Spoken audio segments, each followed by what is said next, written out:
Good day everyone, mga friends. Sa araw na ito, may share ako sa inyo na kapag bibigay sa atin ng gabay at ang story na i-share ko sa inyo mga friends ay galing ito sa Bible. And short story ko lang ito mga friends. Noong unang panahon, may isang great heroes of faith na nagngangalang si Moses. Isa siyang Hebrew. Lumaki siya doon sa Egypt. At sa panahon noon ay ang mga Israel ay nandoon din sa Egypt. Naging slave sila doon. And one day, itong si Moses ay tinawag ng Panginoon.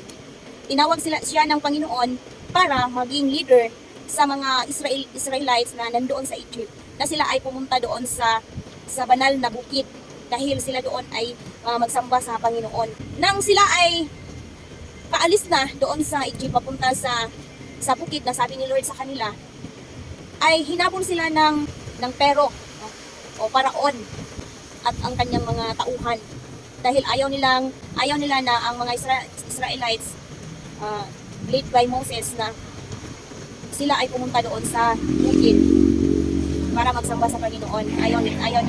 Ayaw ng paraon. So nandoon na sila mga friends sa kilid ng dagat. Oo, like this, like that.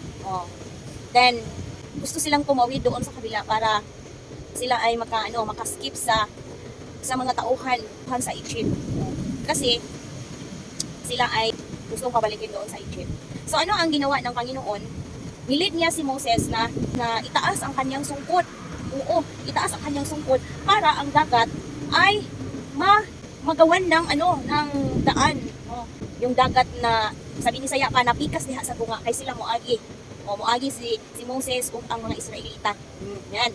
And then when naglakad sila sa dagat nga natunga, napikas, sila ay give praise and worship sa Lord kasi grabe ang milagro na ginawa ng Panginoon sa kanila para sila ay makatawid dito sa kanila.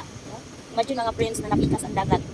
And nang sila ay nakatawid na doon sa dagat, ang mga tauhan ni Parao na naghahabol sa kanila ay hinabol sila. Oo. At sila ay tumawid din.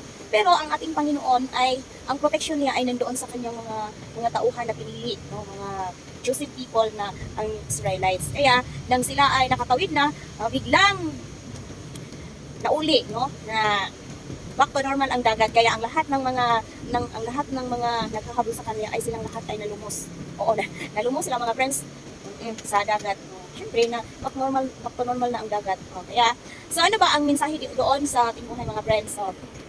Ang mensahe niyan mga friends sa ating buhay, gaano man kalaki ang mga problema natin mga friends, gaano man kahirap ang buhay mga friends, kaya kang tulungan ni Lord para nalutas ang lahat ng mga anuman ang mga kabigatan sa iyong buhay mga friends.